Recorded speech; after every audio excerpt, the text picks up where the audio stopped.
So today, I want to talk about something that could have massive implications for gold, silver, and the US dollar. And it centers around one person who was just nominated as the new Fed chair. That's Kevin Warsh. Okay, here's the scoop. According to a few precious metal insiders, if Warsh is confirmed by the Senate and he's installed at the Fed will revalue gold somewhere to between $12,000 and $15,000 an ounce. And we may not get any warning in advance. That's a massive move. But believe it or not, it's not unprecedented. In 1934, during the Great Depression, the US government revalued gold from $20 to $35 an ounce. So let's talk now about why the US government might want to revalue gold today.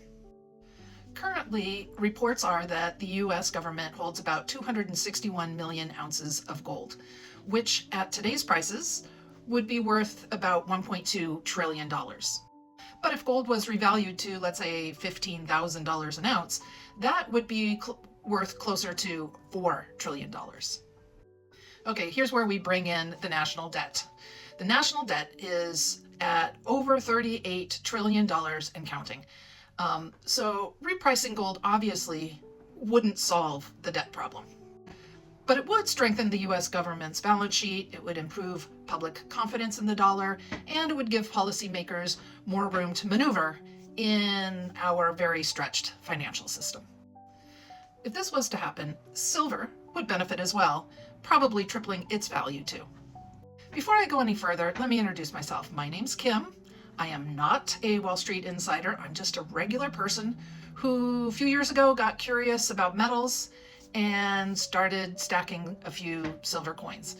Once I started digging in, I realized how complicated and opaque this whole system really is.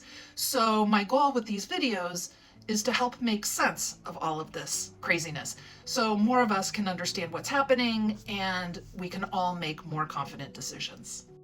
Okay, the next big question.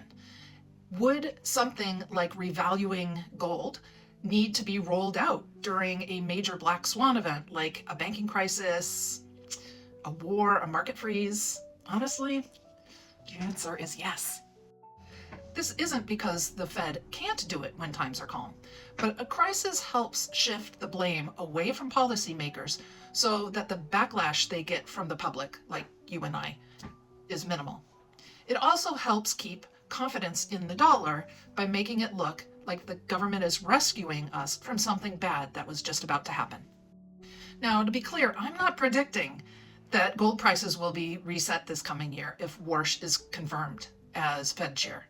I'm just sharing with you what I've heard and explaining how something like this could play out based on how it was done in the past. While we wait to see if Warsh is confirmed, what do you think? Would revaluing gold actually help stabilize our financial system, or would it make things worse? And what's the likelihood of this happening? The more we share our opinions, the better informed we'll all become.